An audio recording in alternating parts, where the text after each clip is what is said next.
안녕하십니까, 홍기훈 대표입니다.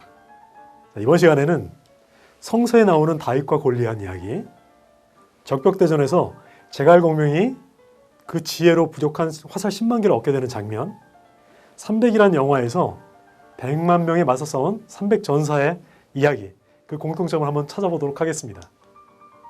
무엇일까요? 추측해 보시죠. 그건 바로 목표를 이루기 위해서 그 방법이 탁월했다는 것입니다. 정말 기가 막힌 지혜와 기술이 사용된 거죠. 바람, 안개, 해안가, 절벽, 볏짚으로 만든 배, 위치 선정, 2m 길이의 슬링 도구, 그리고 자신감. 공통점 바로 전략이 있었다는 점입니다. 이것처럼 목표의 날개를 달아주는 것이 바로 전략인데, 전략은 목표를 실행으로 연결시키는 그런 역할도 하는 거죠. 아이들의 이야기, 이런 얘기 들어보셔야 될 것 같습니다. 사실 미대에 가고 싶은데 이제 와서 미대 입시 준비하는 것이 좀 늦은 것 같아요. 정말 입학하고 싶은 곳이 있는데 자기주도 학습 전형이래요. 저는 포트폴리오도 없는데. 마이스터 고등학교만 나와도 바로 취업이 된다고 하는데 저는 진짜 몰랐어요. 선배 이야기라도 들어보고 결정할 걸 그냥 고등학교 입학했더니 후회가 돼요. 이런 학생들처럼 진로 목표가 생기더라도 그 다음에 진학에 대한 전략이 없다면 결국 후회할 가능성이 높아집니다. 왜냐하면 우리 인생의 장기적인 진로는 중기적인 진학에 영향을 받기 때문이죠. 자, 먼저 이제 다양한 고등학교나 대학교의 유형을 알고 있어야 됩니다. 그 다음에는 자신의 진로 비전과 관련된 학교를 찾아보는 거죠. 실제로 몇 개의 학교에 대해서 알아보는 것입니다. 자, 고등학교를 예로 든다면 알고 계시나요? 일반고, 특성화고, 과학고, 외고, 국제고, 마이스터고, 또 뭐가 있나요? 자율고, 예술고, 체육고도 있죠. 이런 유형 구분하고 선발 기준이 무엇인지 알아야 됩니다. 학교 유형 중에서 나한테 적합한 학교를 점검하고 좁혀가면서 정말 입학 가능성이 있을까? 사회적으로 평가는 괜찮은가? 대학 진학률이나 취업률은 높은가? 우리 부모님의 기대감에 맞출 수 있을 것인가? 가장 중요한 것, 내 흥미적성하고 맞고 있나? 내 학업 성적은 비슷하게 따라가고 있나? 우리 가정 환경은 어떨까? 이런 기준으로 체크해 보는 것입니다. 이런 학교 정보를 더 쉽게 찾아볼 수 있는 사이트들이 있는데, 커리어넷의 학교 정보라든지 각 교육청 아시죠? 거기에 있는 학교 안내, 진학진로정보센터의 학과 정보, 그리고 각 대학교의 홈페이지, 이런 걸 활용하면 자세히 알 수 있습니다. 그러면 입시 정보는 어디에서 언제 찾을 수 있을까요? 한 번쯤 기억해야 됩니다. 주요한 입시 정책에 대해서는 교육부나 교육과정평가원, 대학교육협의회, 교육청 이런 홈페이지에서 찾아보면 됩니다. 구체적인 입시 요강이나 경쟁률, 기출문제는 각 대학교나 고등학교 홈페이지에 다 나와 있죠. 최근에는 언론사에서도 많은 정보를 보도하고 있는데 주요 언론사의 교육 기사를 꾸준히 보는 것도 좋은 방법이죠. 그리고 또 한 가지, 고등학교나 대학의 경우에 1년에 몇 번씩 입시 설명회를 개최하고 있습니다. 우리 자녀가 관심 있는 학교가 있다면 한 번쯤 시간을 내서 입시 설명회에 꼭 한번 참석하는 것이 정보를 얻는 좋은 방법입니다. 거기에 가면 그 학교의 전형 분석이라든지 지난 입시의 결과를 분석해주고 논술 면접에 관한 정보, 이런 실질적인 정보를 다양하게 얻을 수가 있습니다. 아이들은 이런 얘기하죠. 원래 의사가 꿈이었는데 지금은 접었어요. 성적이 오르지 않아서요. 제 비전요? 부모님이 꿈도 꾸지 말래요. 이 성적으로는 불가능하대요. 이런 말을 들으면 어떤 마음이 드세요? 참 안타깝죠. 진로는 진학과 연결되어 있고 진학은 바로 현재 학습과 연결되어 있습니다. 이것이 핵심이죠. 진로 다음에 전략의 주요한 내용입니다. 학습에서는 자신의 목표치하고 현재 자신의 현재 수준, 이 격차를 냉정하게 알아보는 것이 그 출발점이 됩니다. 진로에서 진학, 학습을 연결하는 전략을 살펴보면 7단계로 나눌 수가 있습니다. 자, 첫 번째 1단계, 진로 로드맵 수준의 공부 수준입니다. 로드맵을 그려보면 대부분 아이들이 첫 번째 대학 입학을 썼을 텐데 가고 싶은 대학을 딱 보는 순간 이미 그 목표와 현재 나의 격차가 자연스럽게 느껴질 겁니다. 만약에 대학을 목표로 했다면 그 대학에서는 어떤 인재상을 가지고 있고 어떻게 인재를 선발하는지 기준쯤은 알고 있어야 되겠죠. 자, 두 번째, 입학사정관이나 인재상의 세부 학습 수준입니다. 자, 어떤 기준으로 뽑고 있나요?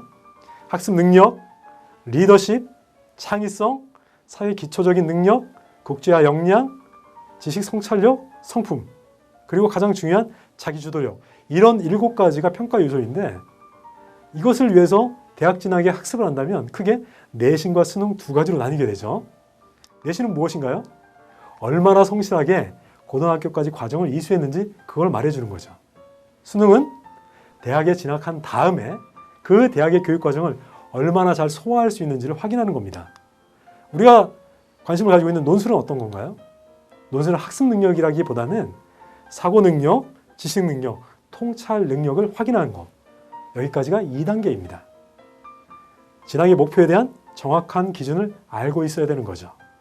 자, 이제 3단계로 넘어갑니다. 3단계는 바로 진학 과정에서의 고등학교 입학 학업 수준입니다. 이제 대학을 정했다면 고등학교 진학 단계로 내려오는데 자신이 원하는 그런 고등학교에 입학하기 위해서 중학교까지 어느 수준으로 공부해야 되는지 그 수준을 살펴보는 것이죠. 네 번째 단계는 현재 나의 수준입니다. 자신의 학력을 분석하는 것인데 가장 좋은 방법은 성적표를 분석해 보는 것이죠. 이제 자기의 수준을 알 수 있을 겁니다.